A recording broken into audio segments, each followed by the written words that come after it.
Hello बच्चों, आज हम लोग क्लास 9th के साइंस पढ़ेंगे और इसमें हम लोग एटम्स एंड मॉलिक्यूल्स पढ़ने वाले हैं। आपको हम इससे पहले पहला क्लास आप लोग को बता दिए, एटम्स एंड मॉलिक्यूल्स के बारे में हम पहला क्लास करा चुके हैं।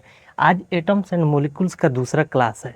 आज देखिए, पहला क्लास में हम लोग बहुत सारे टॉपिक्स पढ़ लिए हैं और 9th में हम लोग को सिर्फ उतना डीप में नहीं पढ़ना है, बस उतना ही हम लोग को पढ़ना है जितना हम लोग को सिलेबस में है, 9th के सिलेबस में है उतना ही पढ़ना है। तो देखिए, आप लोग को पिछले क्लास में हम एटम्स एंड मॉलिक्यूल्स के बारे में बहुत सारे टॉपिक कवर किए थे। आज देखिए, आज क्या क्या बचा है, आज हम लोग क्या क्या पढ़ने वाले हैं। तो देखिए, हम लोग पढ़ने वाले हैं मॉलिक्यूल्स। सबसे पहले मॉलिक्यूल्स के बारे में पढ़ेंगे, तब हम लोग मॉलिक्यूल्स ऑफ एलिमेंट क्या होता है, फिर मॉलिक्यूल्स ऑफ एलिमेंट पढ़ लेंगे तो फिर मॉलिक्यूल्स ऑफ कंपाउंड क्या होता है, फिर एटॉमिक मास क्या होता है, एटॉमिक मास क्या होता है, मॉलिक्यूलर मास क्या होता है, वैलेंसी क्या होता है, ions and types of ion क्या होता है, फिर rating the chemical formula, chemical formula लिखने के सीखेंगे कि केमिकल फार्मूला कैसे लिखा जाता है। आज हम लोग ये सब टॉपिक आज के क्लास में हम डिस्कस करने वाले हैं। ये जितना टॉपिक है आज के क्लास में आप लोग को पूरा बढ़िया तरीका से इसको डिस्कस किया जाएगा। तो आइए पढ़ते हैं, आगे चलते हैं। देखिए, सबसे पहला हम लोग का टॉपिक्स है मॉलिक्यूल्स।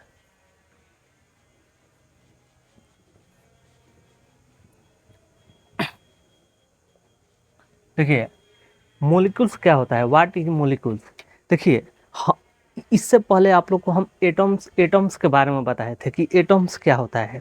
तो एटम्स के आप डिफिनीशन पे जाइएगा तो एटम्स क्या बोलता है, all matter are made up of a smallest particle then it particles is called atoms.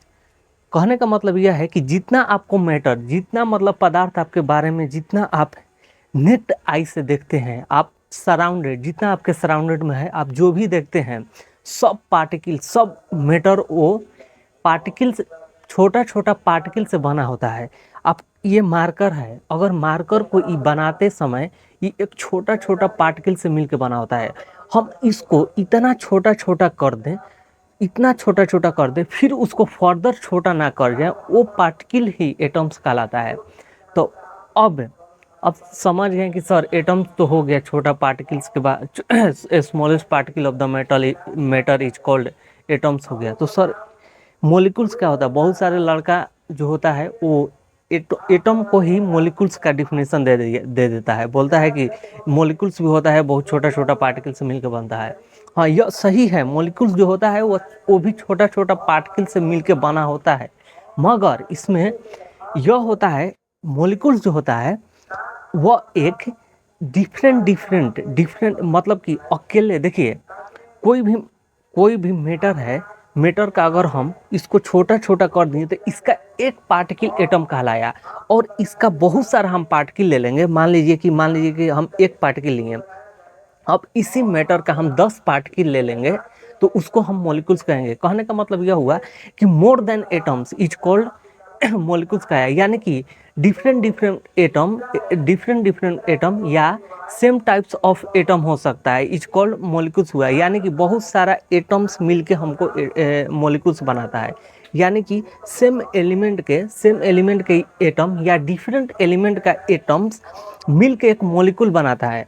तो देखिए, मतलब कहने का मतलब यह हुआ कि ये देखिए, ये मान लीजिए कि हाइड्रोजन है तो हाइड्रोजन क्या हुआ, हाइड्रोजन अगर लिखे तो हाइड्रोजन का मान लीजिए कि एक एटम है अगर हम हाइड्रोजन के 2 लिख दिया, हाइड्रोजन 2, यहाँ पे ये 2 जो दिखलाता है वह मॉलिक्यूल्स को ही दिखाता है। यह 2 जो दिखाता है बेस में, वो मॉलिक्यूल्स के बारे में ही दिखाता है कि एटम्स, हाइड्रोजन का एटम जो है वो 2 मॉलिक्यूल्स यहाँ पे है, 2 मॉलिक्यूल्स को ही दिखाता है। तो आज के हम लोग यही देखेंगे कि मॉलिक्यूल क्या होता है। तो देख लीजिए, मॉलिक्यूल के बारे में हम कुछ डिफिनीशन लिख देते हैं।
देखिए डिफिनीशन क्या बोलता है, देखिए molecule generally element are made of atoms but some element are exist in nature. इसका कहने का मतलब क्या हुआ, देखिए इसका कहने का यह मतलब हुआ कि जनरली हम लोग जानते हैं कि एलिमेंट जो होता है वो एटम से मिलकर बना होता है। कोई भी एलिमेंट या कोई भी आपका मैटर है वो एलिमेंट से मिलकर बना होता है, हम लोग जानते हैं। पर कुछ एलिमेंट है जो सेम एलिमेंट या एक ही एटम से मिल के बने हैं, कुछ ही ऐसा एलिमेंट है। तो ऐसा बहुत बहुत कम ऐसा एलिमेंट है जो एक ही एटम से मिल के बना होता है। आगे हम लोग देखेंगे कि ऐसा कौन सा एलिमेंट है जो एक एटम से मिलकर बना होता है या बहुत सारे एटम से मिलकर होता है, हम इसी चैप्टर में बस आपको कुछ ही देर में हम बताने वाले हैं। तो वही है, तो हम लोग जनरली जानते हैं। अगर मान लीजिए कि हम तो जान गए कि सर एक ही एटम जो होता है, बहुत सारा कम कम जो एलिमेंट है वो नेचर में बहुत सारा कम जो एलिमेंट है जो एक ही एटम से मिलकर बना होता है वो नेचर में बहुत कम है। सर तो और एटम क्या है, तो और एटम और जो एलिमेंट है वो मॉलिक्यूल से मिलकर बना होता है, यानी कि डिफरेंट वो एटम्स या सेम एटम से मिलकर वो एलिमेंट बना होता है। तो उसी एलिमेंट को, उसी एटम्स को हम लोग मॉलिक्यूल्स बोलेंगे।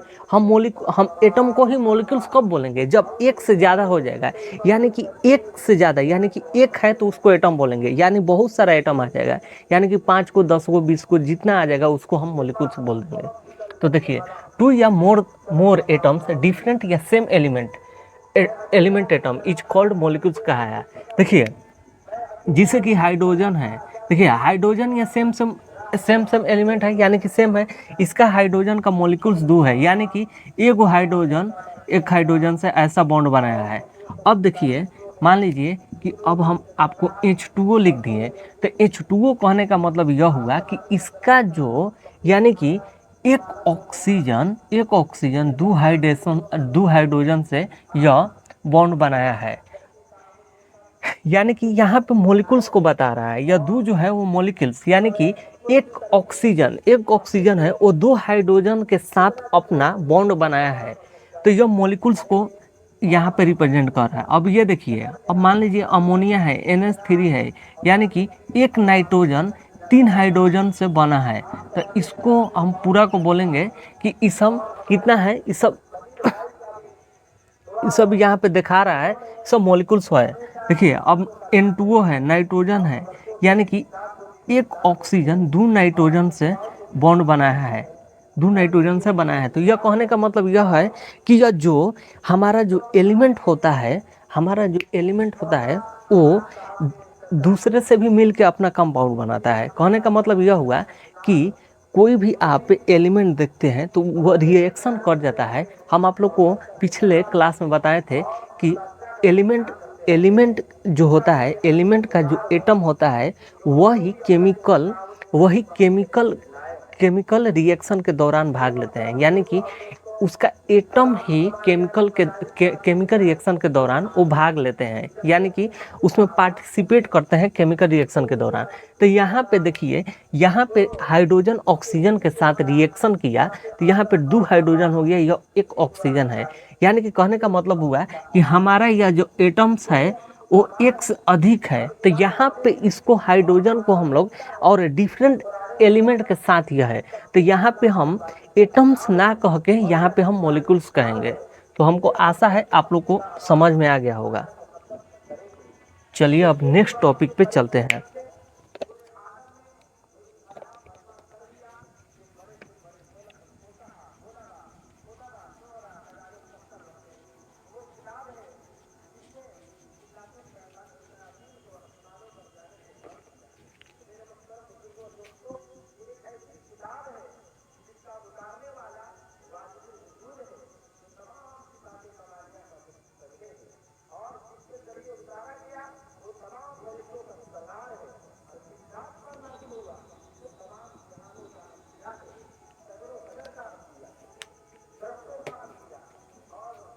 मॉलिक्यूल्स ऑफ एलिमेंट में यह देखिए यह बताता है, कहने का मतलब यह है कि एलिमेंट हम लोग देखते हैं बहुत सारा कम ऐसा एटम्स है जो बहुत कम एटम है जो एक ही एटम से, बहुत कम एलिमेंट है जो एक ही एटम से मिलकर बना होता है।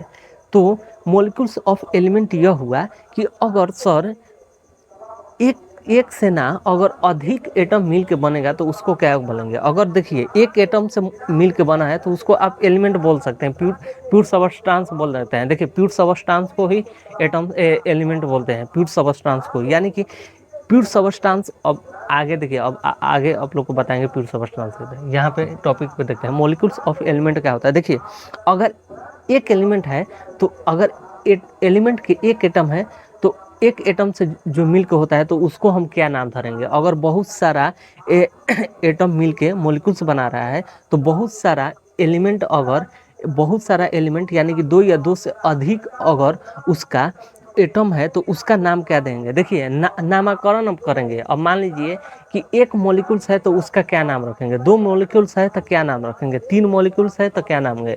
वही है, वही एलिमेंट के मॉलिक्यूल्स यही बता रहा है कि आप अगर कोई भी एलिमेंट का एक एटम है तो उसका क्या नाम रखिएगा। अगर दो एलिमेंट के दो एटम्स है तो उसका क्या नाम रखिएगा, तीन एटम्स है तो उसका क्या नाम रखिएगा। तो देखिए एलिमेंट ऑफ एटम जो होता है वो बेसिकली दो प्रकार के होता है। एक होता है mono atomic, mono atomic mono atomic element होता है, और दूसरा होता है पॉली एटॉमिक।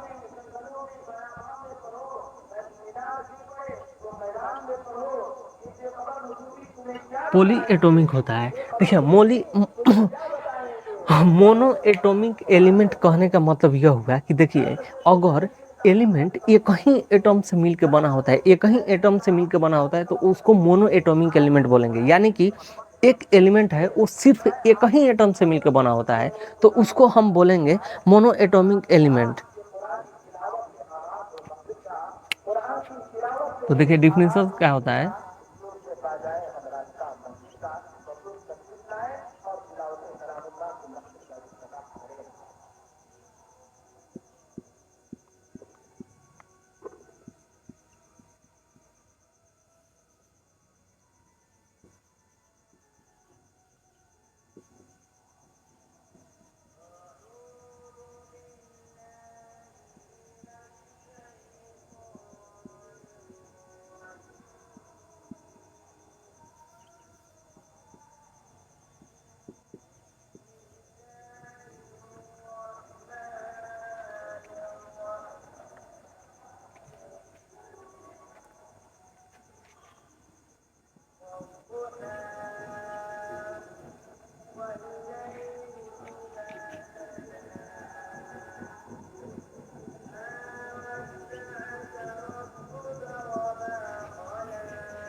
देखिए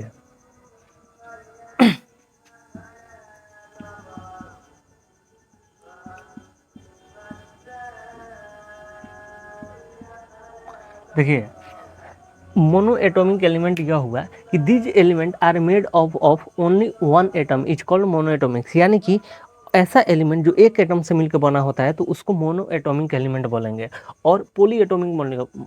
पॉली एटॉमिक एलिमेंट क्या होता है, तो these element are made of more than one atoms is called poly atomic. यानी कि कोई भी एटम्स है, कोई भी एलिमेंट है वो एक से ज़्यादा एटम से मिलकर बना होता है। यानी कि एक से ज़्यादा एटम से मिलकर बना होता है तो उसको हम लोग बोलेंगे पॉली एटॉमिक एलिमेंट बोलेंगे। तो देखिए अब पॉली एटॉमिक में जो इसका एग्जाम्पल हुआ वो सल्फर हुआ। Sulphur SO2 SO3 SO4। देखिए सल्फर का जो होता है वो सल्फर का जो होता है वह एक नेचर में एग्जिस्ट नहीं करता है। इसका जो समस्थानिक होना है यानी कि आइसोटोप होता है वो बहुत सारा होता है। आइसोटोप इस सल्फर का फॉर्मूला H2 भी होता है, H3 भी होता है, तो S4 होता है। ऐसे एलिमेंट को हम लोग बोलेंगे हम लोग पॉली एटॉमिक एलिमेंट। अब देखिए पॉली एटॉमिक यानी कि हम देख लेंगे कि मोर देन एक से ज़्यादा रहेगा तो उसको पॉली एटॉमिक एलिमेंट बोलेंगे। अगर मान लीजिए कि अगर कोई एलिमेंट के 2 गो रहेगा तो क्या बोलेंगे, 3 गो रहेगा तो क्या बोलेंगे। तो अब देखिए इसका भी डिवाइड कर दिए हम, इसको भी डिवाइड कर दिए, तो इसका भी हम डिवाइड 2 प्रकार से कर दिए, इसका भी डिवाइड हम 2 प्रकार से कर दिए। एक होता है डाई एटॉमिक एलिमेंट, एक होता है डाई एटॉमिक एलिमेंट, दूसरा का होता है ट्राई एटॉमिक एलिमेंट। देखिए डाई एटॉमिक एलिमेंट में यह हुआ कि these element are made of two atom से। अगर कोई एलिमेंट है 2 एटम से मिलकर बना होता है तो उसको डाई एटॉमिक एलिमेंट बोलेंगे। अगर कोई एलिमेंट है वो तीन एटम से मिलकर बना होता है तो उसको ट्राई एटॉमिक एलिमेंट बोलेंगे। तो इसका हम नामकरण कर दिए सर, आप मॉलिक्यूल्स ऑफ एलिमेंट के नामकरण कर दिए कि जो होता है एक से ऐसा एलिमेंट जो एक से मिलकर बना होता है तो उसको मोनो बोल देंगे। अगर एक से ज़्यादा मिलकर बना होता है तो उसको पॉली बोल देंगे। अगर 2 से मिलकर बना होगा ऐसा एलिमेंट जो 2 एटम से मिलकर बना होता है तो उसको डाई एटॉमिक एलिमेंट बोल देंगे, और 3 से मिलकर बना होता है तो ट्राई एटॉमिक एलिमेंट। तो देखिए इसका एग्जाम्पल होता है हाइड्रोजन होता है H2, ऑक्सीजन होता है, हाइड्रोजन होता है O2, ऑक्सीजन होता है। फिर इसमें लिख लीजिए हाइड्रोजन हो गया, नाइट्रोजन हो गया N2, etc। ये सब जितना है ये सब आप लोग में डाई एटॉमिक एलिमेंट में आता है ये सब। फिर Cl2 हो गया,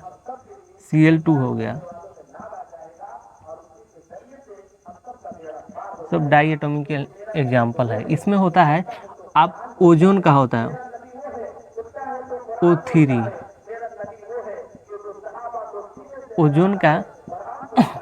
ओजोन का जो फॉर्मूला होता है O3 होता है। तो देखिए हम लोग को समझ में आ गया, आशा है कि आप लोग को मॉलिक्यूल्स ऑफ एलिमेंट समझ में आ गया था। अब आइए नेक्स्ट अब टॉपिक पे आते हैं कि अब नेक्स्ट टॉपिक हम लोग का क्या है।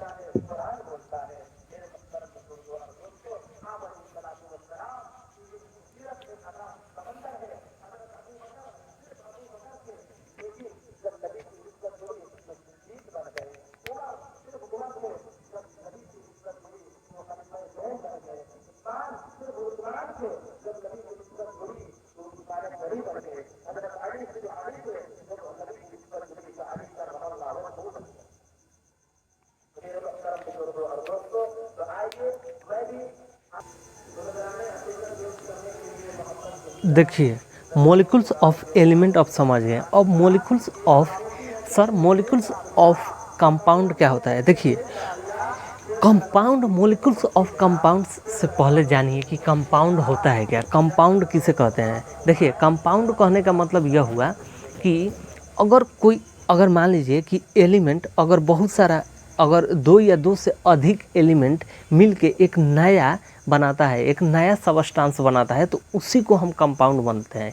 यानी कि एक एलिमेंट दूसरा एलिमेंट से मिलके बन रहा है, एक नया एक सबस्टांस बोलता है, तो उसी को आप कंपाउंड बोलिएगा। जैसे कि हम आप लोग को हाइड्रोजन और ऑक्सीजन ले लिए तो यह नया सबस्टांस बन गया, यह न्यू सबस्टांस बन गया, यह न्यू सबस्टांस। तो इन न्यू सबस्टांस का नाम हम रख दिए वाटर। तो इस पूरा को हम बोलेंगे H2O को हम बोल दिए कि वाटर है, इसी को एक कंपाउंड है, वाटर है, इसी को हम कंपाउंड बोलेंगे, यानी कि एक से अधिक एलिमेंट मिलके कंपाउंड बनाता है।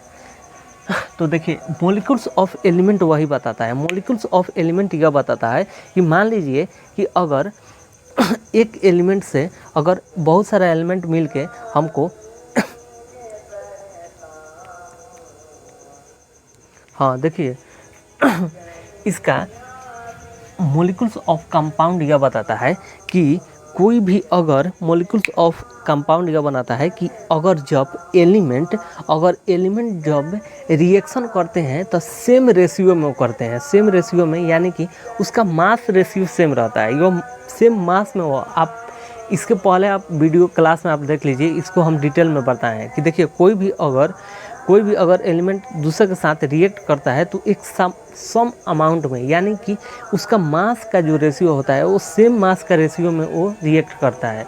तो अगर हम मॉलिक्यूल्स ऑफ कंपाउंड में यह बताता है कि अगर एक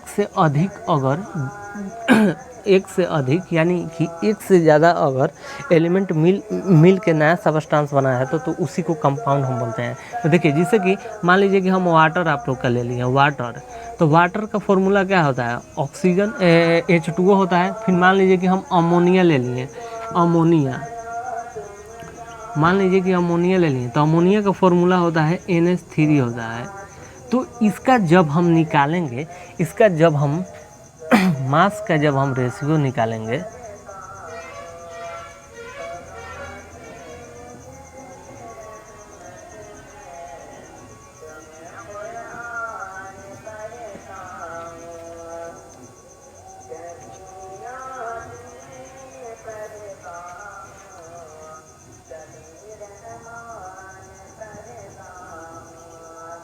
अगर हम मास का इसका रेशियो निकालेंगे तो देखिए, मास का आप निकालिएगा तो हाइड्रोजन का मास 2 हो जाएगा, और इसका मास हो जाएगा कितना, इसका मास हो जाएगा ऑक्सीजन का मास कितना होता है, 16 होता है। ऑक्सीजन का मास 16 होता है, यानी कि हम इसको आप पूरा अगर फॉर्मेशन में अगर कटाइएगा तो इसका जो होता है उसका 1:8 होता है, यानी कि 2 कट जाता है इसका। जो अब यहाँ पे अमोनिया का लीजिएगा,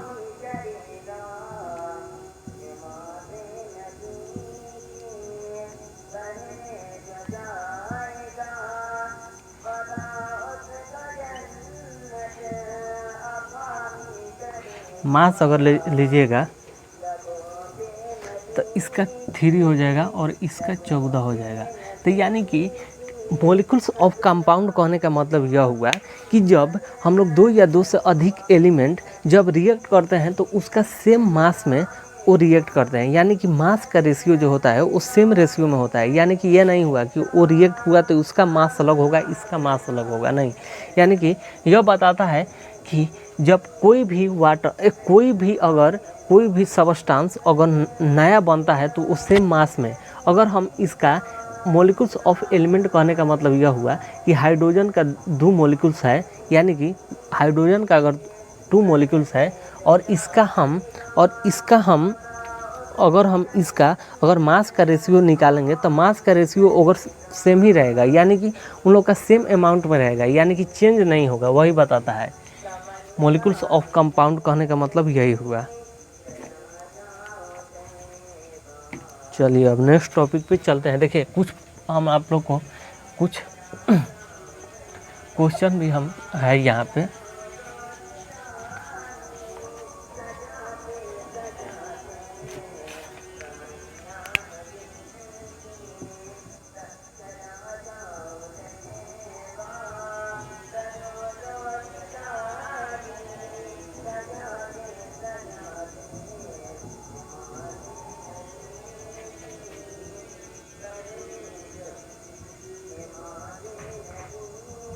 देखिए, एटमोसिटी कहने का मतलब यह हुआ ना कि अगर वह एलिमेंट है, यानी कि वह एक कंपाउंड है, तो कंपाउंड में नंबर ऑफ एलिमेंट मिलके कितना बना है, यानी कि नंबर ऑफ एटम कितना मिला हुआ है, उसी को नंबर ऑफ एटम्स को ही एटमोसिटी बोलते हैं। नंबर ऑफ एटम मिलके कितना हम लोग को है, नंबर ऑफ एटम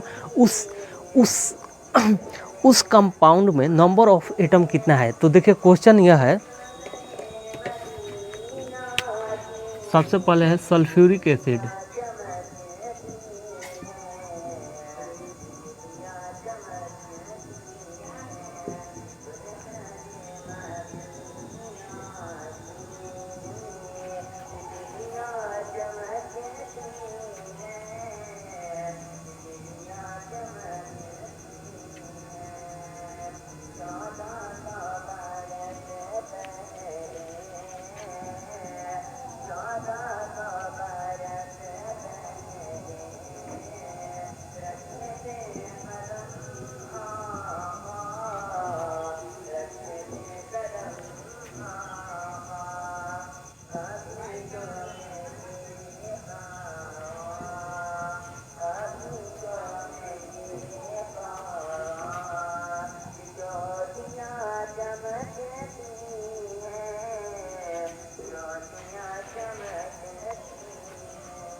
देखिए इसमें हम लोग का क्वेश्चन है find the एटमोसिटी of the compound. इस कंपाउंड में एटमोसिटी निकालना है, यानी कि इस कंपाउंड के एटम कितना, यह कंपाउंड नंबर ऑफ कितना एटम से मिलकर बना होता है, यानी कि एक यह कंपाउंड जो है वो कितना एटम से मिलकर बना होता है। देखिए सबसे एकदम सिंपल है, आप लोग को कुछ नहीं करना है। देखिए अब हाइड्रोजन यहाँ पे कितना है, हाइड्रोजन का 2 है, यानी कि दो एटम से मिलकर बना है हाइड्रोजन, तो इसका लिख दीजिए 2 हाइड्रोजन मिलकर बना होता है। अब देखिए सल्फर और ऑक्सीजन अलग अलग है। देखिए सल्फर का एटम एक है, सल्फर एक एटम है। यहाँ पे ऑक्सीजन चार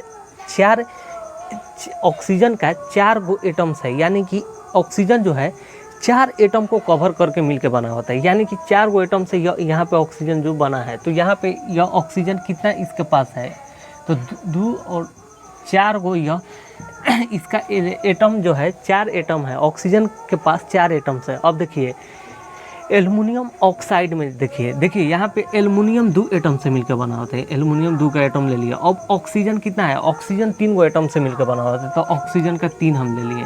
तो टोटल यहाँ पे कितना हुआ, देखिए 2 3 3 और 2 2 4 4 है, 3 और 4 7 हुआ, और यहाँ पे कितना हुआ 2 और 3, यानी कि 5 एटम से मिलकर बना होता है। यानी कि सल्फ्यूरिक एसिड H2SO4 वो 7 एटम से मिलकर बना होता है। अब देखिए एल्युमिनियम ऑक्साइड वो 5 एटम से मिलकर बना होता है। सोडियम सल्फेट, यानी कि यहाँ पे सोडियम 2 एटम से मिलकर बना होता है, तो 2 एटम लिखिए।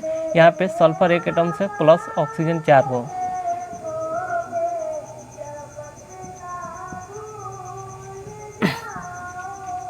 ये भी 7 एटम से मिलकर बना होता है। यहाँ पे लेड नाइट्रेट देखिए PbNO3। अब देखिए यहाँ पे Pb 1 एटम से मिलकर बना होता है। अब देखिए यहाँ पे होल में है, तो देखिए यहाँ पे नाइट्रोजन, देखिए यहाँ पे नाइट्रोजन है, ऑक्सीजन है, NO3 बना है, तो यानी कि यहाँ पे यह मल्टीपल में होता है। 2 जो होता है वो 2 नाइट्रोजन के साथ मल्टीपल हो जाएगा, तो 2 एटम से मिल गया, तो 2 एटम्स नाइट्रोजन का हुआ। अब देखिए ऑक्सीजन में, ऑक्सीजन के पास 3 एटम्स है, और 2 इसके पास होल में है, यानी कि बेस में 2 है, तो उसके पास यह मल्टीप्लाई हो जाता है, तो 3 और 2 3 दूनी 6 हो गया। तो यह 6 एलिमेंट से 6 को यह एटम से मिलकर बना होता है। 2 6 और 3 9 एटम से, यानी कि लेड नाइट्रेट 9 एटम से मिलकर बना होता है। सोडियम सल्फेट 7 एटम से मिलकर बना होता है। तो आशा है आप लोग को समझ में आ गया होगा।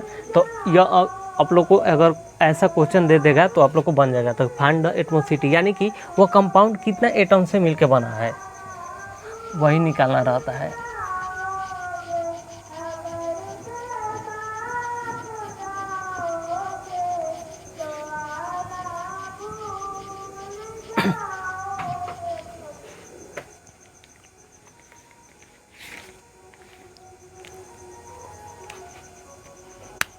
नेक्स्ट टॉपिक पे आते हैं, एटॉमिक मास।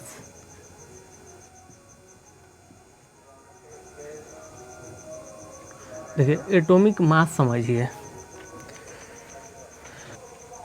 देखिए एटॉमिक मास जो होता है ना, कोई भी एलिमेंट का होता है वो एटॉमिक मास होता है। वो उसके पास मान लीजिए एलिमेंट है, तो उसके पास अगर मान लीजिए कि हम एलिमेंट अगर एटम से मिल के बना है, तो वो एक एलिमेंट एक एटम वो कितना है, कितना मास को कवर किया है, कितना वो मास है, उसके पास द्रव्यमान कितना है। मान लीजिए कि ये जो मार्कर है वो छोटे छोटे एटम से मिलकर बना है, तो इसका एक एटम कितना ग्राम है, यानी कि इसका मास कितना है, इसका एक एटम का कितना मास है, तो वही हम लोग आइए देखते हैं। तो देखिए एटम जो होता है हम लोग जानते हैं कि बहुत इसका इतना स्मॉलेस्ट पार्ट, जो सबसे स्मॉलेस्ट पार्ट से मिलके सबसे स्मॉलेस्ट पार्ट ही हम लोग को एटम बोला जाता है। तो मान लीजिए कि हम ऐसा एटम्स को हम जानते हैं कि अपने नेक्ड आई से भी नहीं देख सकते हैं।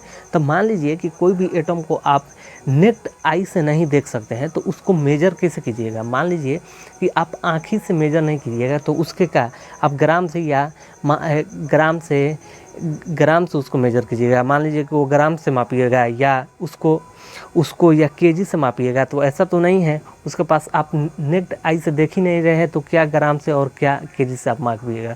तो साइंटिस्ट ने यह समझा कि इतना छोटा एटम है तो इसका मास हम लोग को कैसे पता चलेगा, हम इसके लिए क्या करें। तो उन लोग एक नया इसका यूनिट बना दिए, इसी को नया यूनिट बना दिए। इसको मेजर करने के लिए, इसको एलिमेंट को मेजर करने के लिए नया यूनिट को डेवलप करना पड़ा, यानी कि वह यूनिट एएमयू कहलाया, यानी कि एटॉमिक मास यूनिट। इसके लिए नया यूनिट बनाया गया जिसका नाम है एटॉमिक मास यूनिट, जिसे यू से हम डिनोटेट करते हैं। तो देखिए, atom is a very small, देखिए atom is a very small particle होता है। It is a not major the fundamental unit. हम इसको एक फंडामेंटल यूनिट से जितना भी आप केजी मास इस सबसे मेजर नहीं कर सकते हैं। तो भाई इसको मेजर कैसे करेंगे, तो इसके लिए नया हम लोग को यूनिट अलग से डेवलप करना पड़ा था, जिसका नाम है एएमयू, यानी कि एटॉमिक मास यूनिट। तो देखिए एटॉमिक मास यूनिट, अब देखिए एटॉमिक मास क्या होता है। तो देखिए एटॉमिक मास भी होता है ना, इसको एक फिक्स क्वांटिटी नहीं है। ये सब जो है एटॉमिक मास यूनिट ये फिक्स क्वांटिटी नहीं है। मान लीजिए कि आप एटम को मान रहे हैं कि आप एटम का, आप मान लीजिए कि हाइड्रोजन का एटॉमिक मास 1 है, तो ये सब आपका फिक्स नहीं है, किसी के कंपेयर में किया जाता है, यानी कि यह रिलेटिव टर्म होता है। रिलेटिव टर्म कहने का मतलब यह हुआ कि मान लीजिए कि हाइड्रोजन का एक एटम है, तो उसको बना नहीं दिया गया, किसी के साथ कंपेयर करके मापा गया कि मान लीजिए कि माना गया, देखिए इसके लिए हाइड्रोजन के माना गया कि मान लीजिए हाइड्रोजन का एक एटम को हम एक एएमयू रखा है। इन लोग जब वैज्ञानिक इस पर चर्चा किए तो बोले कि हम लोग अब यूनिट बना दिए, तो अब इसको मेजर हम कैसे करेंगे। तो इन लोग मान लीजिए कि इन लोग माना कि हम लोग हाइड्रोजन के एक यूनिट रखते हैं, यानी कि हाइड्रोजन के एक एटम का मास हम लोग एक एएमयू रखते हैं। और फिर इन लोग यह समझा कि हाँ, अगर हम इसका एक एएमयू रख लेंगे ना, तो और जितना भी एटम होगा ना, तो इसी से कंपेयर करके रख लेंगे। यानी कि हम इसको मान लीजिए कि हम इसका मास मान लीजिए कि हम इसका 2 ग्राम रख देंगे, कि मान लीजिए कि इसका 2 ग्राम है, इतना मान लीजिए इसके पास इतना द्रव्यमान रहेगा तो इसको 2 ग्राम कहेंगे।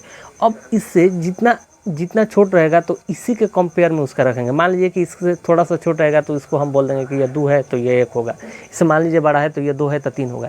यानी कि इसके कंपेयर में रख दिया गया कि मान लीजिए कि इसको माना गया कि हाइड्रोजन के एक एटम को हम लोग एक एएमयू रख लेते हैं, और ऐसे ही करके तो यह बहुत सारा वैज्ञानिक आए और सोचे, हाँ बोले कि हाँ ठीक है आप लोग रख लीजिए। अब उतना छोटा पार्टिकल को आप एग्जैक्ट वैल्यू आप नहीं दे सकते हैं, आप एग्जैक्ट डिफरेंशियल, आप एग्जैक्ट छोड़िए ना, आप एग्जैक्ट वैल्यू उसको नहीं बता सकते हैं, क्योंकि भाई उसको आप नेक्ड आई से भी आप देख ही नहीं रहे हैं। तो देखिए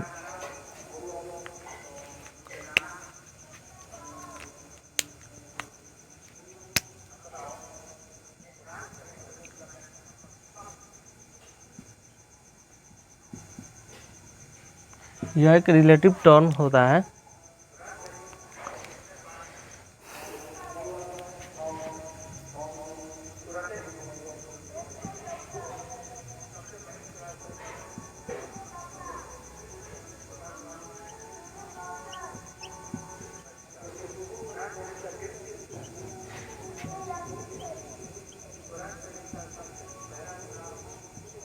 देखिए अब इन लोग लिया कि मतलब कि हाइड्रोजन के एक एटम को hydrogen of mass of hydrogen, यानी कि mass of hydrogen 1 atom of hydrogen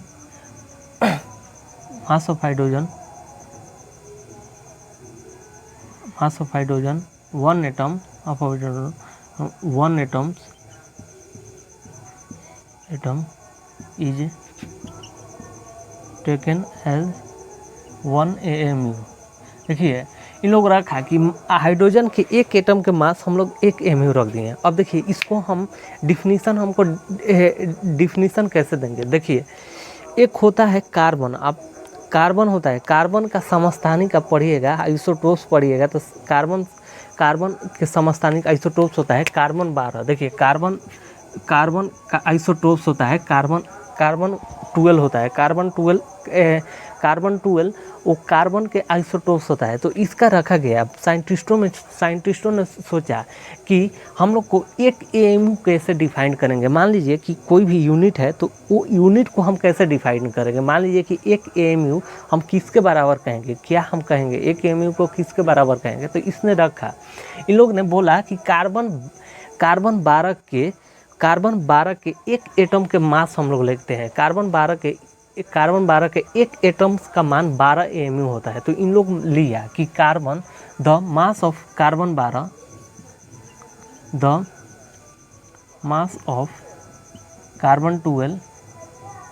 and one atom is taken as 12 AMU. इन लोग रखा कि कार्बन 12 है, देखिए कार्बन 12 ये आइसोटोप्स होता है, कार्बन का आइसोटोप्स होता है। तो कार्बन 12 के 1 एटम को हम 12 एमयू, तो मान लीजिए कि अब आप कह रहे हैं कि कार्बन 12 के, यहाँ पे लिख रहे हैं कि मान लीजिए कि आप बोल रहे हैं कि कार्बन 12 के एक एटम के मान आप 12 एमयू रखेंगे। तो हम 12 एमयू, तो मान लीजिए कि 12 एमयू रखे हैं, तो एक एमयू कैसे डिफाइन कीजिएगा। तो ऐसे नहीं कर देंगे, 1/12 गुना कार्बन 12 हो गया एएमयू, यानी कि एक 1 एएमयू बराबर होता है कार्बन 12 के मास, कार्बन 12 के 1 एटम के मान 1 एएमयू बराबर होता है 1/12 गुना कार्बन 12 के मास होता है। यानी कि एक एएमयू का यहाँ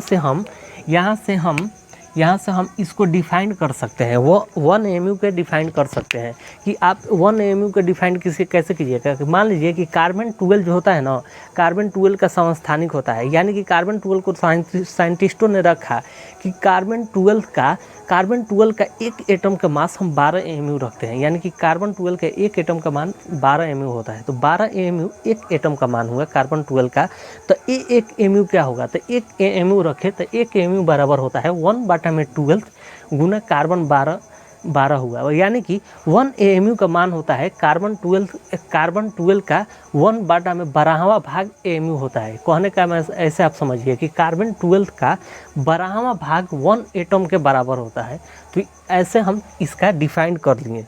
तो देखिए अब हम आइए एलिमेंट के देखते हैं कि एलिमेंट के मास कितना होता है। अब बहुत सारा आप लोग को हम एटॉमिक मास यहाँ पे पढ़ रहे हैं। इससे पहले एटॉमिक नंबर आपको बता दिए हैं कि एटॉमिक, देखिए आप लोगों को एटॉमिक यह चैप्टर आप लोग का है एटम्स एंड मॉलिक्यूल्स। आप इसके बाद वाला चैप्टर आप पढ़िएगा तो इसको डिटेल में पूरा, अब देखिए हम एटम पढ़े ना, एटम का भी वहाँ पे डिवाइड करेंगे और डिवाइड करके आप बताएंगे। तो वहाँ पे जाइएगा ना, तो वहाँ पे एकदम डिटेल में निकलता है कि मास क्या होता है। तो वहाँ पे जाइएगा कि मास जो होता है ना, वो प्रोटॉन के संख्या पे बराबर हो जाता है। और ये सब आगे जाके पढ़िएगा तो वहाँ पे इसको डिटेल में क्या है, तो यहाँ पे भी समझिए।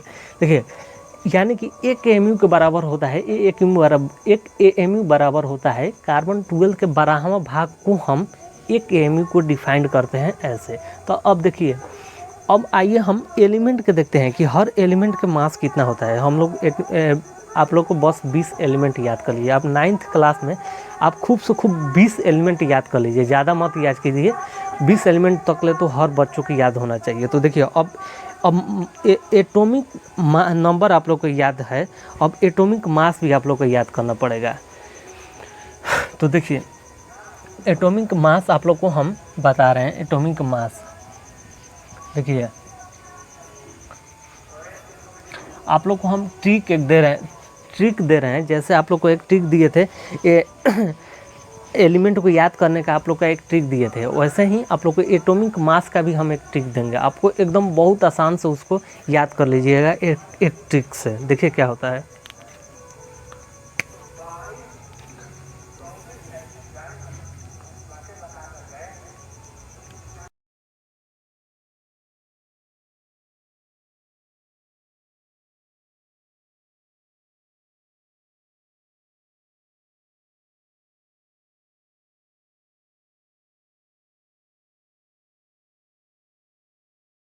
देखिए देखिए एटॉमिक मास याद करने का एक ट्रिक यह रहा कि देखिए एटॉमिक नंबर यह हुआ, हाइड्रोजन का एटॉमिक नंबर 1 होता है, हीलियम का 2 होता है, 3 होता है। अब मास इसका नंबर होता है, इन लोग का मास देखिए, यह एटॉमिक नंबर है, यह एटॉमिक नंबर है, यह एटॉमिक नंबर है, और यह है एटॉमिक मास है, यह एटॉमिक मास है। देखिए इसको याद करने का यह ट्रिक रहा कि देखिए आप इन लोग में पहचानिए ऑड नंबर और इवन नंबर पहचानिए। देखिए ऑड नंबर इवन नंबर क्या है, इसमें से ऑड नंबर कहाँ है, इन लोग के एटॉमिक नंबर आप देखिए, एटॉमिक नंबर के आप ऑड नंबर और इवन नंबर देखिए ऑड नंबर इनमें से कौन सा है, ऑड नंबर एक है। तो देखिए एटॉमिक नंबर के ऑड नंबर जो है वो 2 से गुना कर दीजिए, 2 से गुना करके 1 जोड़ दीजिए। देखिए तो इन लोग में ऑड नंबर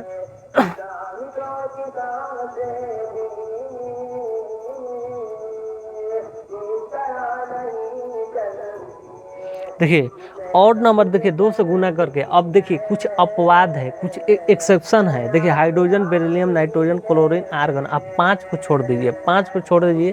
यह जो ट्रिक है वो 5 को 1 से 20 तक के एलिमेंट में 5 को आप छोड़ दीजिए। देखिए इन लोग का आप लोग में पहचानिए यह क्या है, यह ऑड नंबर है। तो एटॉमिक नंबर देखिए, एटॉमिक मास निकालने का देखिए, एटॉमिक मास बराबर देखिए कैसे आप निकालिए। तो एटॉमिक नंबर ऑफ इवन जितना होगा वो 2 से मल्टीप्लाई कर दीजिए, और 2 से मल्टीप्लाई कर दिए। इसमें एटॉमिक नंबर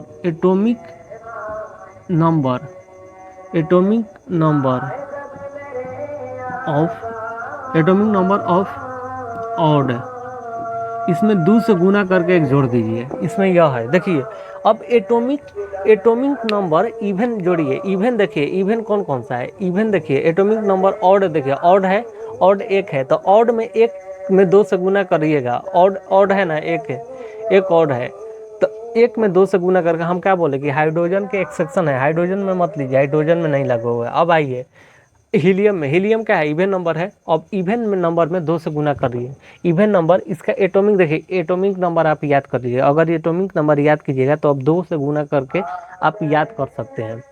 तो देखिए इसको कैसे याद करना है, इसको हाइड्रोजन इसका इवन नंबर है, तो इवन नंबर में 2 से गुना कर देंगे, इवन नंबर के एटॉमिक नंबर में 2 से गुना कर देंगे तो एटॉमिक मास निकल जाएगा। तो इवन नंबर यह 2 है, और 2 में अगर 2 से हम गुना कर देंगे तो 4 हो जाएगा इसका एटॉमिक मास। अब देखिए लिथियम क्या है, लिथियम के एटॉमिक नंबर 3 होता है, यह एक ऑड नंबर है।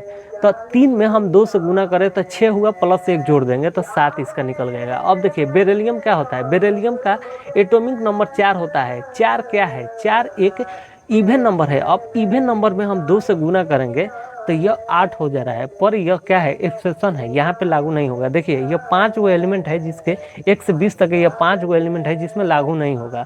अब देखिए अब आइए बोरोन पे, तो बोरोन का एटॉमिक नंबर 5 होता है, यह एक ऑड संख्या है, तो 5 में आप 2 से गुना कीजिएगा, प्लस 1 जोड़ दीजिए, 5 दूनी 10, 1 11। अब देखिए कार्बन क्या होता है, कार्बन जो होता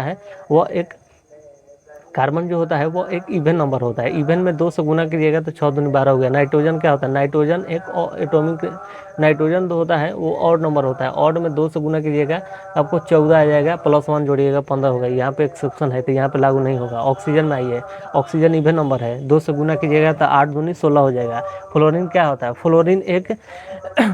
फ्लोरीन जो होता है वो एक ऑड नंबर है, ऑड नंबर में इसका जो एटॉमिक नंबर होता है वो ऑड नंबर होता है, ऑड में आप 2 से गुना करके प्लस 1 जोड़िए तो 9 दूनी 18 प्लस 1 19, आप ऐसे ही करके याद कर सकते हैं। चलिए अब नेक्स्ट टॉपिक पे चलते हैं, आप ऐसे ही याद कर सकते हैं। चलिए नेक्स्ट टॉपिक पे चलते हैं, हम लोग का नेक्स्ट टॉपिक है मोलिक्यूलर मास या मोलिक्यूलर वेट।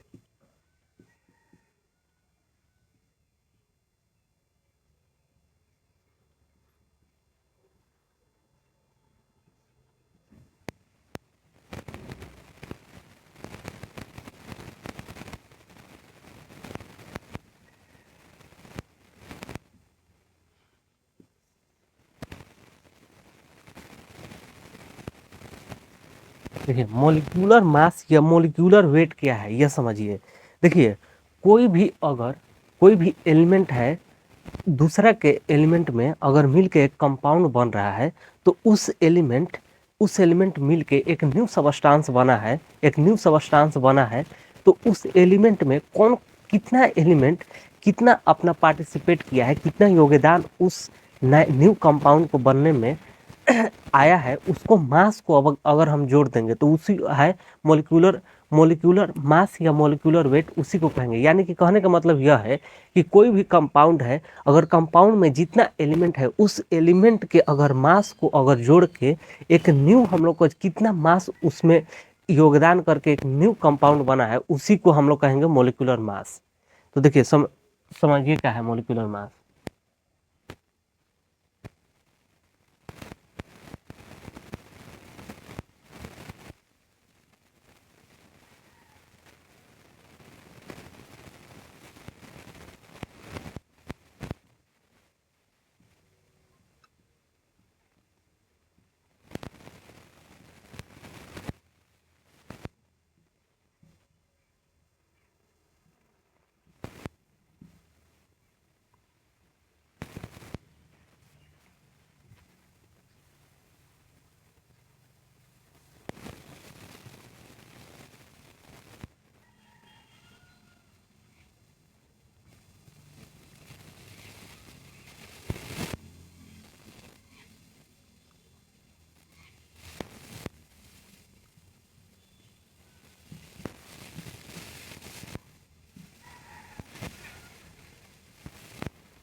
देखिए मोलिकुलर मास या मोलिकुलर वेट यही होता है summation of mass of all compound या element is called molecular mass. यानी कि एग्जांपल में हम देखते हैं कि हम आपको H2O उठा दिए, H2O। अब देखिए H2O वाटर है, एक हाइड्रोजन और ऑक्सीजन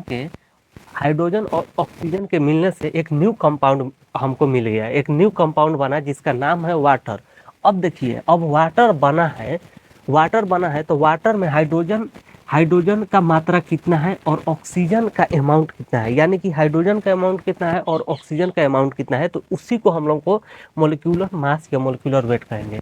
यानी कि कितना है, हम वाटर एक न्यू कंपाउंड बना है तो इन वाटर का मास कितना है, तो इसका अगर हम अगर दो एलिमेंट यहाँ पे है, दोनों एलिमेंट के अगर मास को जोड़ देंगे तो हमको वाटर के कंपाउंड का मास निकल जाएगा, वही उसी को बोलते हैं मोलिकुलर मास। अब देखिए हाइड्रोजन देखिए यहाँ पे दो गो है, यानी कि 2 हाइड्रोजन है, तो 2 गुना हाइड्रोजन का मास कितना होता है, हाइड्रोजन का मास कितना होता है, तो 1 होता है और प्लस।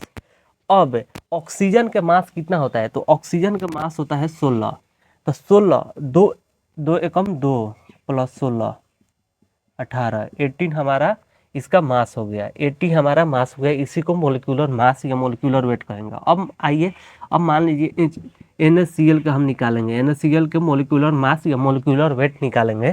तो NaCl सोडियम का मास कितना होता है, तो सोडियम का मास होता है 22 होता है, 23 होता है ना, 23 होता है प्लस है। क्लोरीन का होता है 35.5 होता है, तो आप जोड़ दीजिए।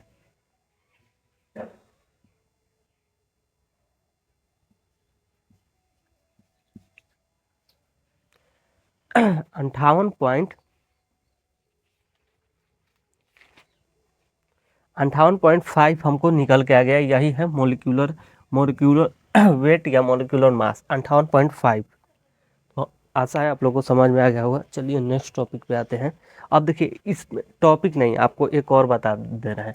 मान लीजिए कि हमको वाटर बना, न्यू कंपाउंड बना, तो हम बोलेंगे कि यह बताइए आप वाटर निकाल दिए। मान लीजिए कि वाटर हम लोग न्यू सबस्टांस बोला, तो आप लोग से कोई क्वेश्चन यह बोल देगा कि मान लीजिए H2O, मान लीजिए हाइड्रोजन और ऑक्सीजन के मिलने से हमको बना वाटर बना, यानी कि वाटर बना, तो हम पूछ देंगे कि इसमें हाइड्रोजन का परसेंटेज क्या है, तो आप परसेंटेज निकालना है। या पूछ देगा कि इसमें ऑक्सीजन वाटर जो बना है इसमें आपका ऑक्सीजन की मात्रा कितना है, ऑक्सीजन का परसेंटेज आपका कितना है।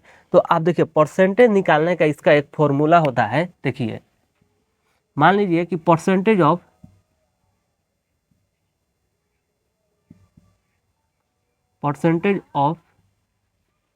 एलिमेंट इन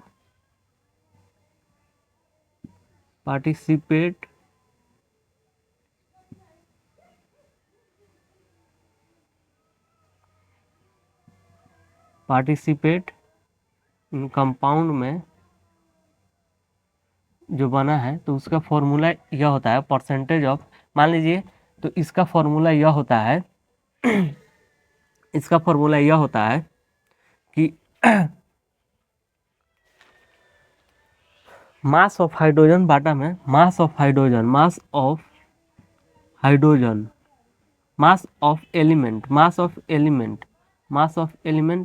बाटा में टोटल मोलिक्यूलर मास या वेट कहिए। तो मान लीजिए इसका फॉर्मूला है, यानी कि percentage of element in compound में एक परसेंटेज, मान लीजिए कि वाटर में हम बोल देंगे कि हाइड्रोजन का परसेंटेज कितना है, तो इसका फॉर्मूला यह हुआ कि परसेंटेज निकालने का फॉर्मूला यह हुआ कि मास ऑफ एलिमेंट, जिस एलिमेंट का आप निकालिएगा उसका मास, अब बाटा में टोटल मोलिक्यूलर मास। मान लीजिए कि हम हाइड्रोजन, अब मान लीजिए हमको हाइड्रोजन को निकालना है, वाटर बना है तो वाटर में हम लोग को हाइड्रोजन का परसेंटेज निकालेंगे। तो हाइड्रोजन का परसेंटेज यह हुआ, मान लीजिए कि हाइड्रोजन का परसेंटेज हम निकालेंगे, परसेंटेज ऑफ हाइड्रोजन मान लीजिए कि हम निकालेंगे, तो मास ऑफ एलिमेंट यानी कि हाइड्रोजन का मास कितना है, तो 2 गुना 1 यानी कि 2 है। अब आटा में ये कितना है, मोलिक्यूलर मास, यानी कि टोटल मोलिक्यूलर मास कितना है इस कंपाउंड का, 18 है। अब गुना आप 100 से कर दीजिए, परसेंटेज निकालने का आप तो जानते हैं कि 100 से गुना किया जाता है, मल्टीपल किया जाता है। तो अब कटाइए इसको 2 से 9 बार में, ये 50 बार में, 100 बटा में 9। अगर आपको इसको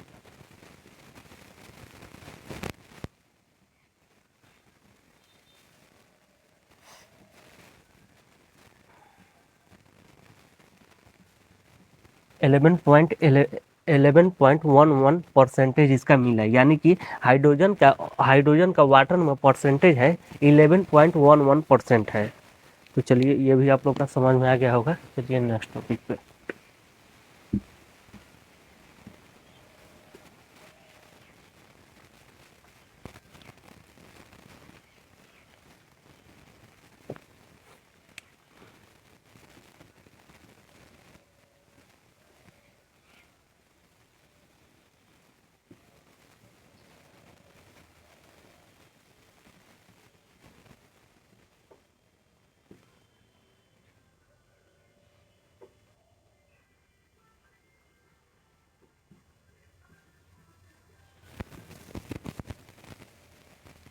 देखिए वैलेंसी क्या होता है, वैलेंसी को समझिए।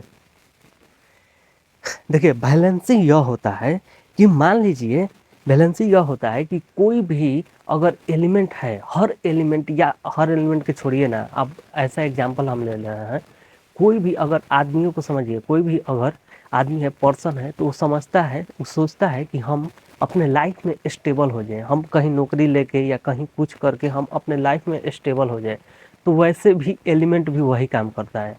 एलिमेंट भी सोचता है कि हम क्या करें कि हम स्टेबल हो जाए, हम ऐसा क्या कर जाए कि हम, वो सोचता है कि हम रिएक्शन, अगर केमिकल रिएक्शन के दौरान वो सोचता है कि हम ऐसा क्या करें कि हम अपना बॉडी को या हम अपने आप को स्टेबल हो जाए, वो एलिमेंट सोचता है।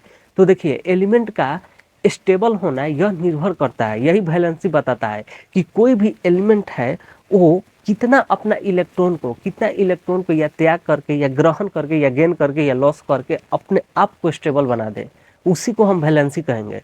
वैलेंसी कहने का मतलब यह हुआ कि कोई भी एलिमेंट यह सोचता है कि हम अपने आप को स्टेबल रहें, वही वैलेंसी बताता है। कि मान लीजिए कि सोडियम है, तो सोडियम के अगर आप निकालिएगा इलेक्ट्रॉनिक अगर आप विन्यास निकालिएगा तो उसका होता है 281 होता है।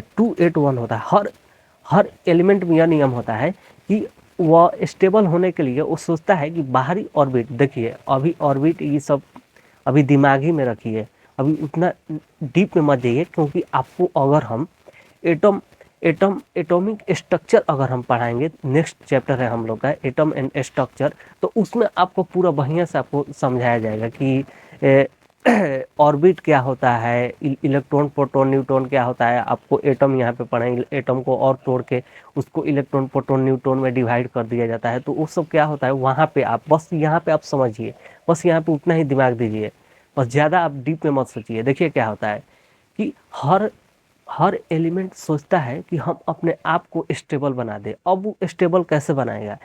अब देखिए स्टेबल एलिमेंट को बनाने के लिए हर एलिमेंट चाहता है कि हम बाहरी जो हमारा ऑर्बिट है, बाहरी कक्षा है, उसको हम 8 इलेक्ट्रॉन लेके, और वह एलिमेंट में यह नियम रहता है कि उसका बाहरी जो ऑर्बिट होता है वो 8 इलेक्ट्रॉन को गेन या लॉस करके बना ले, तो उसका जो एलिमेंट होगा वो स्टेबल होगा। यानी कि बाहरी ऑर्बिट में 8 उसका उसका इलेक्ट्रॉन होना चाहिए। कोई भी एलिमेंट को स्टेबल होने के लिए बाहरी ऑर्बिट में 8 इलेक्ट्रॉन का होना चाहिए, वही तभी वह स्टेबल होगा। तो वही होता है।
देखिए वैलेंसी क्या होता है? The combining capacity of atom of element to make our stable like noble gas की तरह। देखिए यह क्या बता रहा है? द कंबाइनिंग कैपेसिटी कहने का मतलब यह हुआ कि वैलेंसी बोलता है कि कंबाइनिंग कैपेसिटी ऑफ एटम, यानी कि हम उस एटम को लेके अपने आप को स्टेबल बना देना, वही वैलेंसी कहलाता है। कि अपने आप को, जो एलिमेंट होता है वो अपने आप को स्टेबल बना दे, कितना इलेक्ट्रॉन को लेकर या कितना इलेक्ट्रॉन को लॉस करके, उसी को हम लोग कहेंगे वैलेंसी कहेंगे।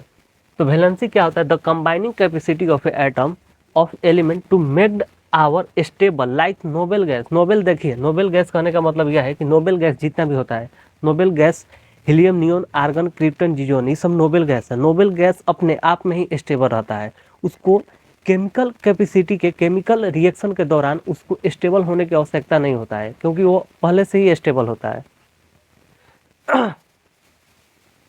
देखिए अब वैलेंसी क्या होता है?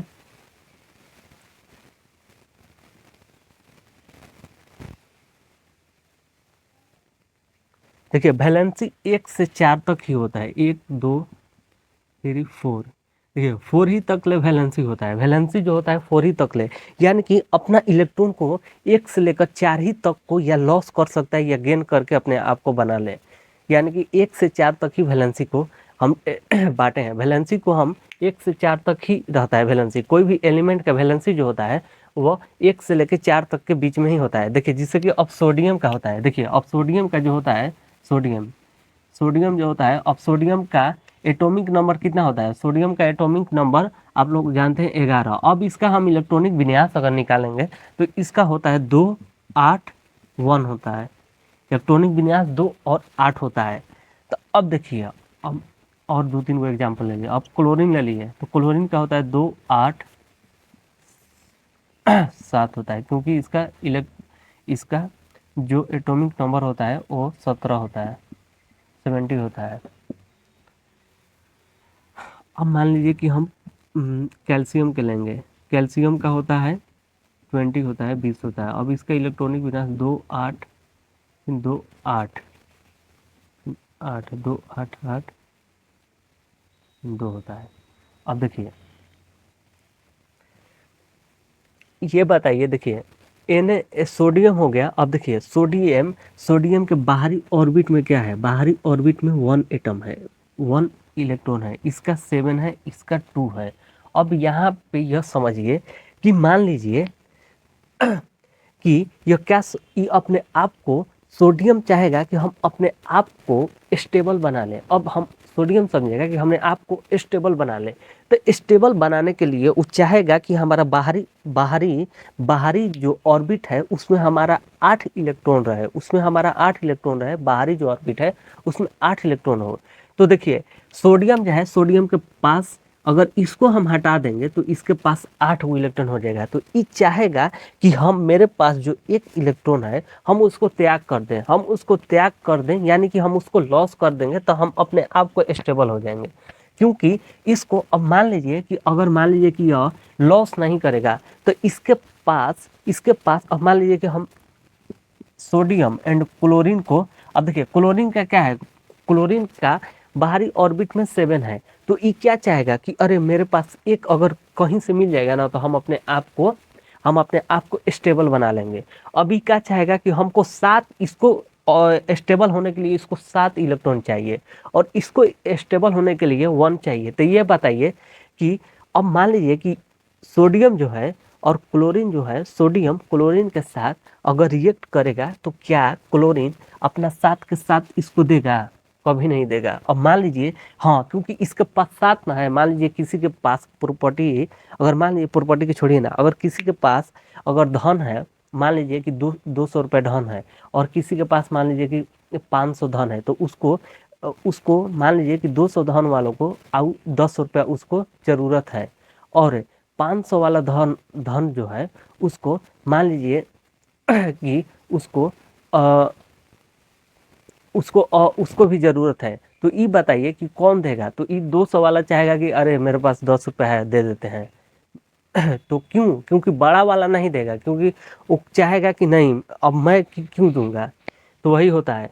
तो देखिए क्लोरीन के पास मान लीजिए कि 7 है बाहरी ऑर्बिट में बाहरी ऑर्बिट में इसके पास 7 है, इसके पास 1 है।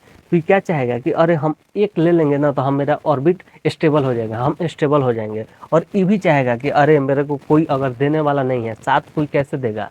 तो वही सोचेगा कि मेरा अगर इसको त्याग कर देंगे तो मेरा 8 हो ही जाएगा, तभी भी हम स्टेबल हो जाएंगे। तो चाहेगा कि हम इसको लॉस कर दें और ये कहेगा कि हम इसको गेन कर दें। तो वही होता है ऑर्बिट, यही होता है वैलेंसी। अब वैलेंसी अगर निकालेंगे तो सोडियम का वैलेंसी 1 होगा, यानी कि वैलेंसी का मतलब यह हुआ कि यह the combining capacity of atom. देखिए combining capacity of atom of the element के कंबाइनिंग कैपेसिटी क्या होता है? कंबाइन करने का यही तो है, या तो यह कंबाइन करेगा या तो यह इसी के साथ ना जो प्रतिक्रिया हो रहा है, जो मतलब कि जो भी प्रतिक्रिया हो रहा है तो इसी के साथ ना हो रहा है, यही तो है। देखिए नेक्स्ट टॉपिक पे आते हैं। देखिए आयंस है, हम लोग का आयंस नेक्स्ट टॉपिक पे है। देखिए आयंस क्या होता है?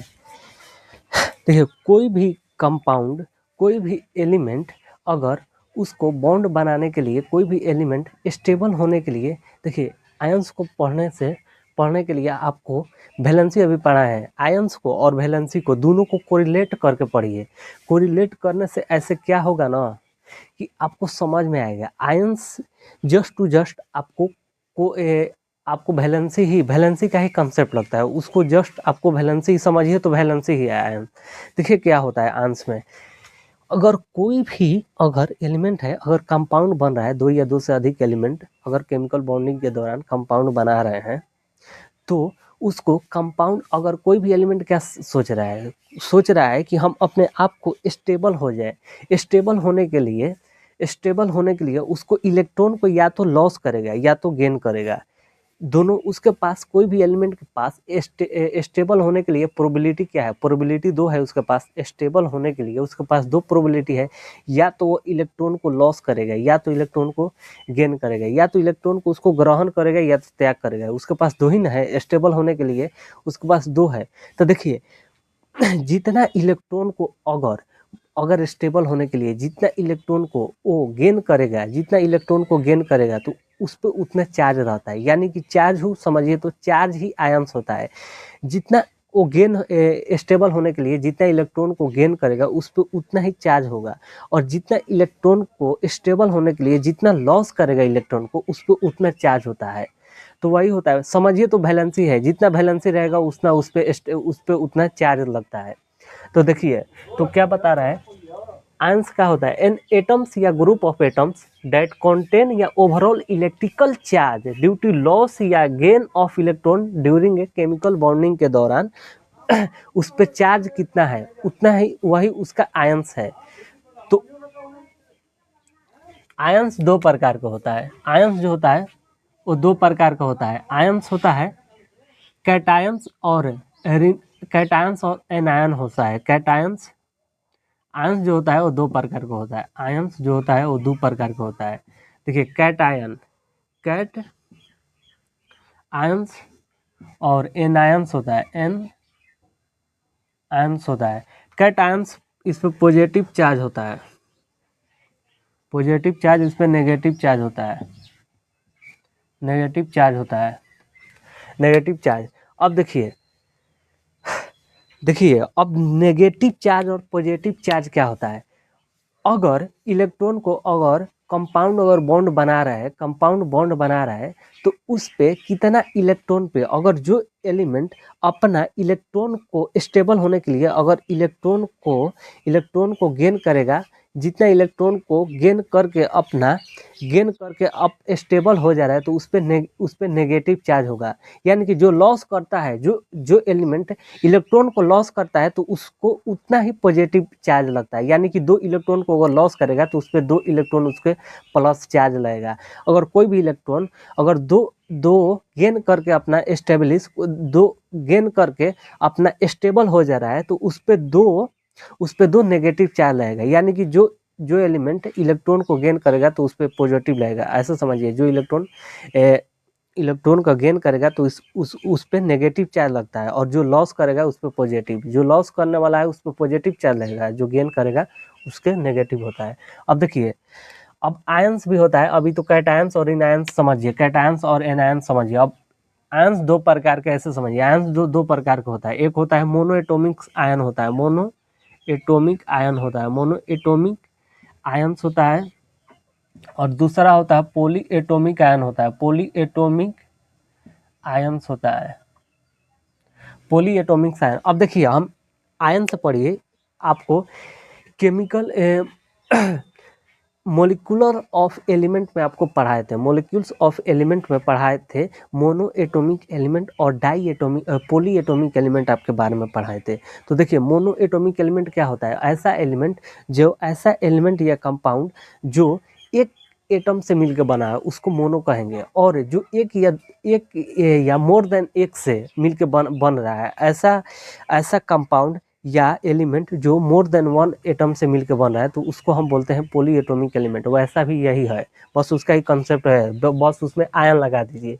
तो mono atomic ion and poly atomic ion में वो होता है ऐसा एलिमेंट जिसके पास एक वैलेंसी है, यानी कि एक एलिमेंट को एक इलेक्ट्रॉन को त्याग करके वो इलेक्ट्रॉन बन रहा है, एक इलेक्ट्रॉन को त्याग करके कंपाउंड बन रहा है या एलिमेंट बन रहा है तो उसको मोनो कहेंगे। यानी कि उसके पास समझिए तो एक वैलेंसी है, ऐसे समझिए, वैलेंसी के टर्म में समझिए, उसके पास एक वैलेंसी है तो उसके हम कहेंगे मोनो एटॉमिक आयंस। और जिसके पास एक या एक से अधिक है, अरे भाई वैलेंसी तो ही लेता है, बॉन्डिंग में क्या है, वैलेंसी तो पार्ट ले रहा है तो वैलेंसी ही उस पे रहता है, जितना वैलेंसी रहेगा उस पे उतना ही चार्ज लगता है।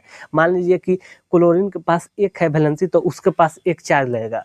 तो वही है पॉली एटॉमिक में, यानी कि एक या एक से अधिक इलेक्ट्रॉन को त्याग या लॉस करके स्टेबल हो रहा है तो उस पे उतना ही चार्ज लगता है।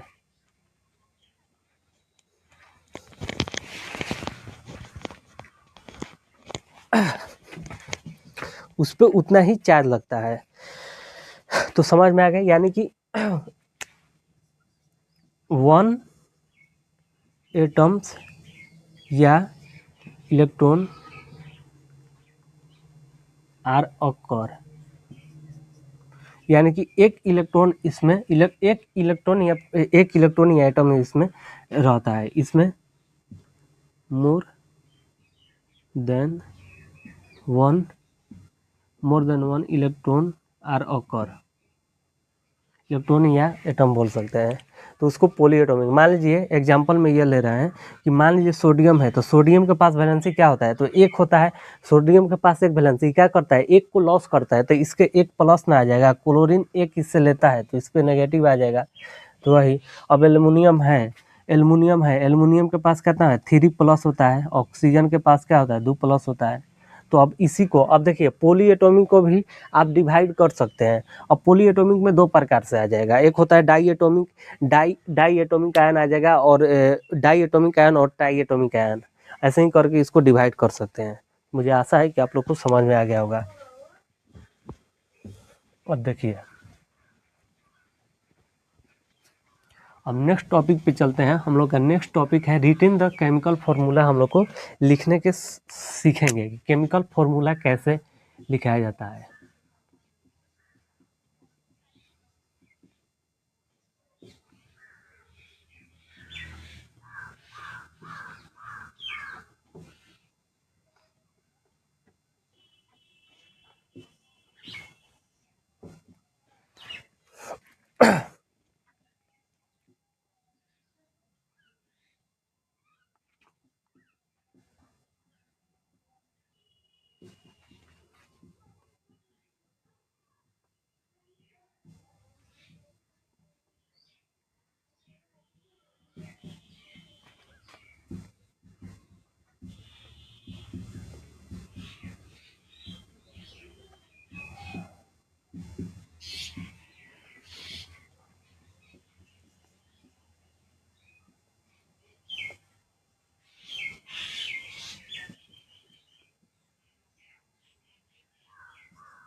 देखिए केमिकल फॉर्मूला, देखिए केमिकल फॉर्मूला कैसे लिखा जाता है। यह जो आपके पास टॉपिक है, यह बहुत इंपॉर्टेंट टॉपिक है, आपको हर एग्जाम में यह पूछता है। यानी कि आपको बोर्ड एग्जाम में तो पूछेगा, और आगे जाइएगा आपको 10वीं क्लास में जाइएगा तो बहुत आपको केमिकल फॉर्मूला लिखने का बहुत आता है। बहुत समझिए तो बहुत मोस्ट ये इम्पोर्टेंट टॉपिक है। आपको यह बहुत अच्छी तरीक़े से आपको यह लिखना आना चाहिए। देखिए, अब आपको मान लीजिए कि एग्जाम में दे देगा तो हाइड्रोक्लोराइड आपको दे देगा, आपको कंपाउंड दे देगा, बोलेगा ना कि आप लिखिए, आप केमिकल फॉर्मूला आपको लिखिए।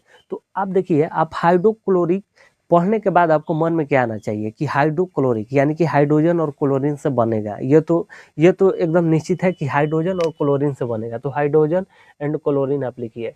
अब देखिए हाइड्रोजन और क्लोरीन से बना, तो आप देखिए हाइड्रोजन और क्लोरीन लिख दिए, तो इसके नीचे वैलेंसी लिखिए। हाइड्रोजन का वैलेंसी क्या होता है, देखिए हाइड्रोजन एक ऐसा एलिमेंट है जो सब एलिमेंट क्या समझता है, ऑल एलिमेंट समझता है कि वो स्टेबल होने के लिए 8 उसको जो बाहरी होता है, जो बाहरी ऑर्बिट होता है, वो बाहरी ऑर्बिट में 8 इलेक्ट्रॉन होना चाहिए स्टेबल होने के लिए। मगर एक हाइड्रोजन ही एक ऐसा है जो वो समझता है 2 को उसके पास चाहिए, 2 ही चाहिए उसके पास। अगर इसके पास अगर 2 इलेक्ट्रॉन रहेगा तो यह स्टेबल हो जाएगा। यह स्टेबल बनने के लिए इसके पास 2 ही चाहिए, इसके पास 2 इलेक्ट्रॉन चाहिए।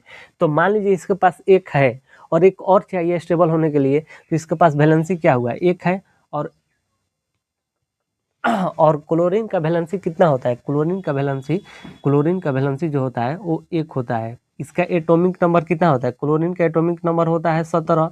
तो इसका केमिकल आप ऐसे निकालिएगा विन्यास, तो 2 8 और 7 होता है, तो 7 है, तो 7 बाहरी ऑर्बिट है, तो बाहरी ऑर्बिट में इसको 1 चाहिए 8 पूरा होने के लिए, स्टेबल बनने के लिए, तो इसका वैलेंसी 1 हुआ था। और तीसरी मल्टीप्लाई कर दीजिए, तो 1 में एस से गुना करिए तो 1 हो गया, Cl हो गया, Cl1 हो गया, तो Cl इसका फॉर्मूला बन गया। अब हाइड्रोसल्फ्यूरिक, इसका हाइड्रोजन और सल्फर, तो इसका जो रिप्रेजेंटेशन एस से करते हैं और एस से करते हैं, तो इसका क्या होता है? हाइड्रोजन का वैलेंसी 1 होता है। सल्फर का एटॉमिक नंबर कितना होता है? 16 होता है, तो इसका इलेक्ट्रॉनिक विन्यास 2 8 6 हो गया। तो इसको क्या होना चाहिए? 2 चाहिए, स्टेबल होने के लिए 2 चाहिए, तो इसका 2 हो गया इसका वैलेंसी। अब 2 से गुना कर दीजिए तीसरी, तो H2S इसका फॉर्मूला बन गया, H2S। अब एल्युमिनियम ऑक्साइड, एल्युमिनियम का क्या होता है? एल्युमिनियम के 13 होता है, एटॉमिक नंबर एल्युमिनियम के 13 होता है, तो इसका इलेक्ट्रॉनिक विन्यास 283 होता है, 283, यानी कि स्टेबल होने के लिए 3 को लॉस करेगा, तो ये इसके पास 3 है और इसके पास 2 है। इसके पास ऑक्सीजन का है, ऑक्सीजन 8 होता है ना, तो 2 6, इसके पास 2 ना चाहिए, तो 2 हो गया 2 चाहिए, तो अब तीसरी मल्टीप्लाई कर दीजिए, तो Al2O3 हो गया इसका फॉर्मूला। अब देखिए, अब कार्बन ऑक्साइड है, तो कार्बन ऑक्साइड है, तो कार्बन का कितना होता है? कार्बन का 6 होता है एटॉमिक नंबर, तो 2 4, इसके पास 4 वैलेंसी है और इसके पास 2 वैलेंसी है। तो जब देखिए, जब वैलेंसी अगर सेम होता है तो उसको हम कटा भी सकते हैं, तो 2 से 2 कटाइए, 2 मत में 1 मत में। अब मल्टीप्लाई कीजिए, C1 हुआ और ऑक्सीजन, यानी कि CO2 हो गया, कार्बन डाइऑक्साइड का फॉर्मूला।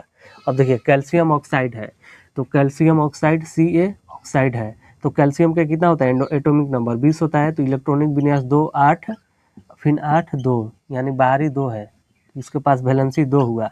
और ऑक्सीजन का कितना होता है? ऑक्सीजन का 2 होता है, तो 2। अगर देखिए, अगर सेम वैलेंसी रहता है तो कट जाता है, तो CaO इसका फॉर्मूला हो गया।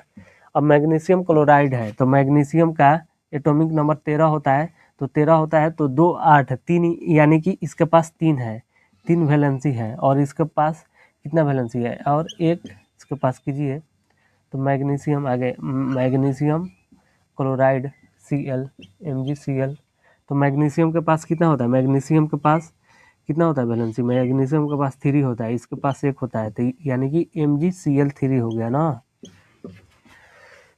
देखिए, केमिकल फॉर्मूला लिखने का बस यही ट्रिक आप समझिए, यही नियम होता है। देखिए कैसे लिखा जाता है। आप हाइड्रोक्लोरिक आपको निकालना है, मान लीजिए कि हाइड्रोक्लोरिक आपको निकालना है, तो सबसे पहले उसका आप आपका लिखिए, हाइड्रोजन को एस से रिप्रेजेंटेशन किया जाता है, क्लोरीन के Cl से, आप फॉर्मूला लिख दिया, आप इसका रिप्रेजेंटेशन लिख दिया। अब इस सब के क्या कीजिए कि नीचे वैलेंसी लिखिए।